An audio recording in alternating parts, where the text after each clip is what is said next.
Hello, gorgeous soul friends. Thank you so much for tuning in. My name is Hannah. Welcome to my channel, and it's such an honor to be a part of your wondrous earth experience today. So this video is titled Stop Blaming Submakers and Coaches for Your Inability to Sustain Results. And the reason I wanted to make this video is because I feel like there's been a lot of witch hunting going on within this community.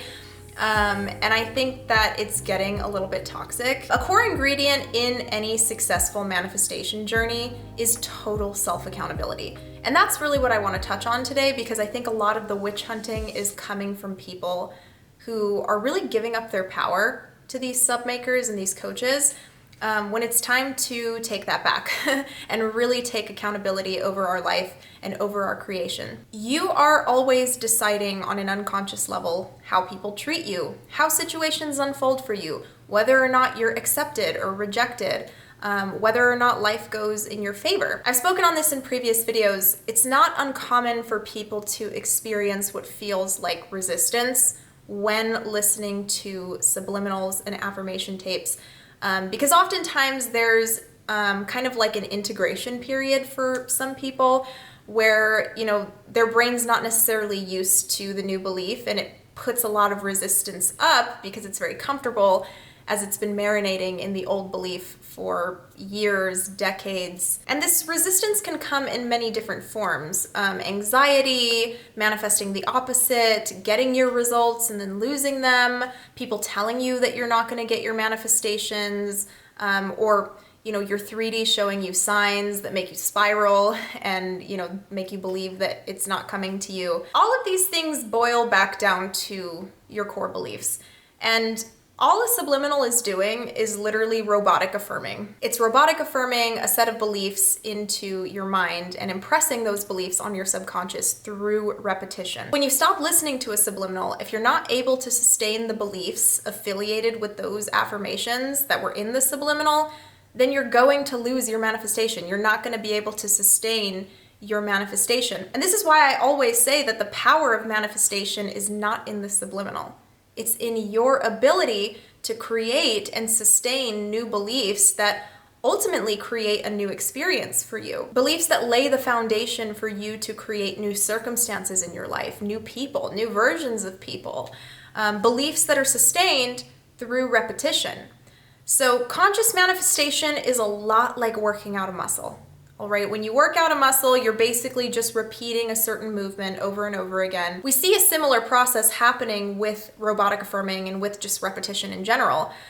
When you impress a certain idea onto your nervous system over and over and over again, whether that's through affirming, or a good friend of mine does something called prayer building, where she basically just repeats the same prayer over and over and over again.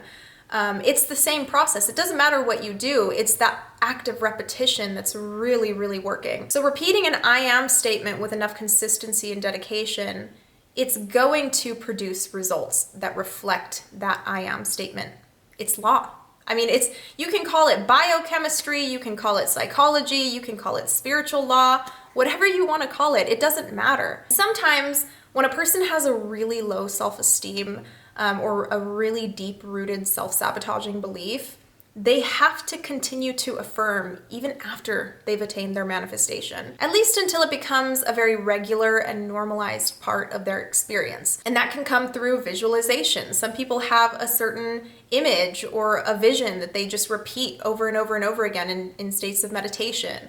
Or maybe they hear somebody telling them something over and over and over again. Or like in my post that I talked about on my community page with the garden, I could smell the smell of soil over and over and over again. I created that smell in my mind until it became something that was real for me. It doesn't matter what you do. It doesn't matter if you use words, because some people have a really hard time creating images in their mind. They have a really hard time creating visions in their mind.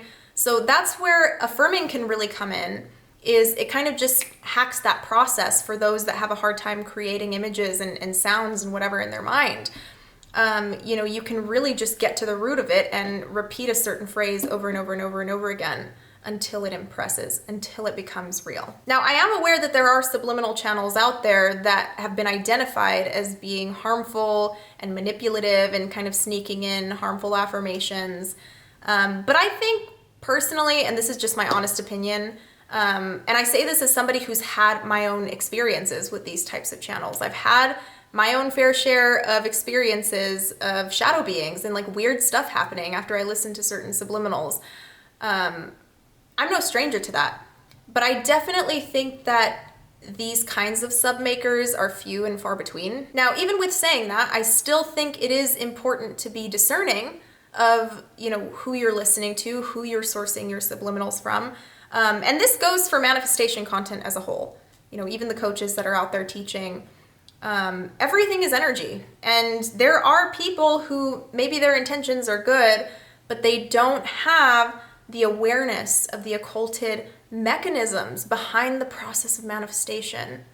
Okay, there's a lot of people who just see other people talking about this stuff on the internet, and they have no personal experience, no personal study whatsoever. The concept of conscious manifestation is merely a facet in a much larger web of truths that make up our cosmic existence. So this isn't just about our ability to get what we want. This is so much bigger than us, okay? This is so much bigger than you and I. This is merely a part of a system of awakening, a process of awakening that's occurring for our species. We're ultimately a new breed of human. Like, we're activating these abilities that have been primarily dormant for many centuries for most of the population. And now, because of things like the internet, we can share this wisdom and we can mass activate all of these people to this ability to create fulfillment in their life, so that we can evolve accordingly. We can evolve from a place of that fulfillment, and then ultimately make the world a better place. Okay? So world peace starts with us. All right? And that's why I'm constantly saying on this channel, by doing this work, you are saving the world. I don't give a fuck how kooky I sound saying that. I really believe that, and I will take that to the grave with me. I will die on this hill. Okay?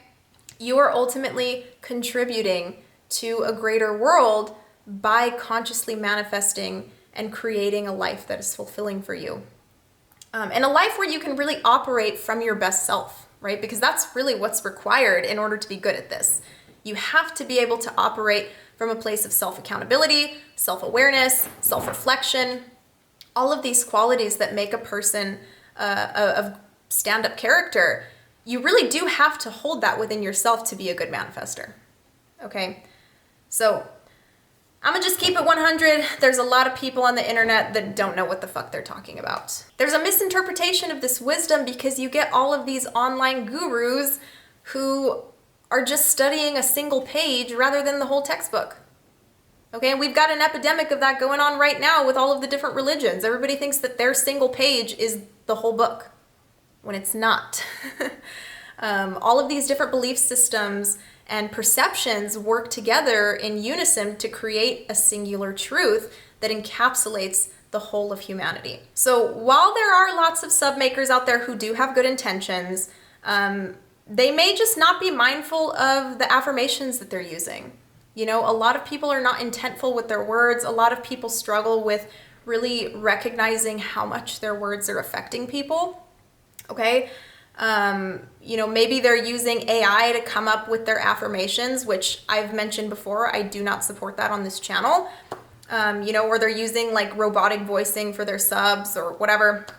And they may not understand things like the harmonic impulse or the transhumanist agenda, where things like AI-generated subliminals are really just a baby step in the process of normalizing the integration of humans and machines.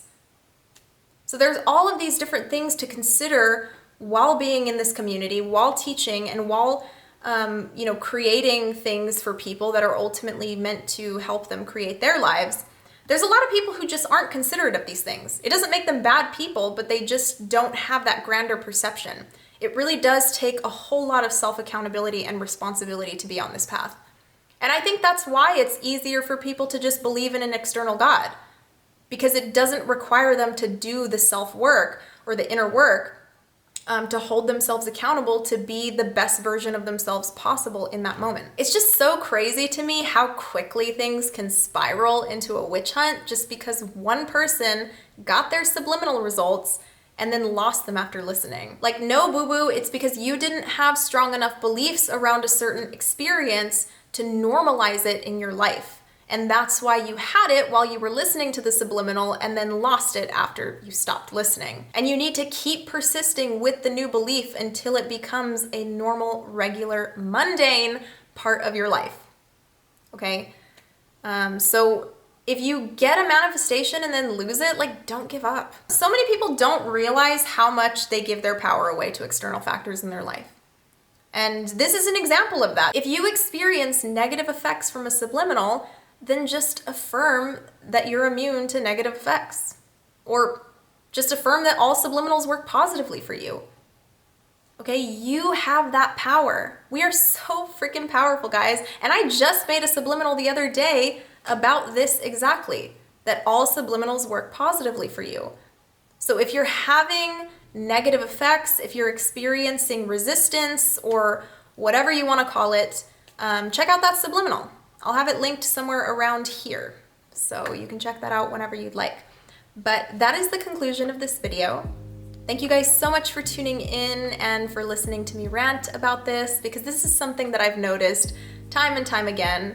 And it is frustrating, I'll be honest, but I understand, like, we're all learning, we're all on the journey, so I'm here to hold your hand whenever you feel you need it. Check out my other content, guys. I make videos talking about manifestation and other occulted aspects of our world, and helping people understand them so that we can create a better world. If you'd like to book a coaching session with me, check it out down below in the description box at madamdevoe.com. I also have personal subliminal tapes. We can work directly with the beliefs that you've got going on. Give this video a like or send it to somebody that you feel may resonate with it. I love you guys so much and I appreciate you. I hope you have a wonderful rest of your day. Bye-bye.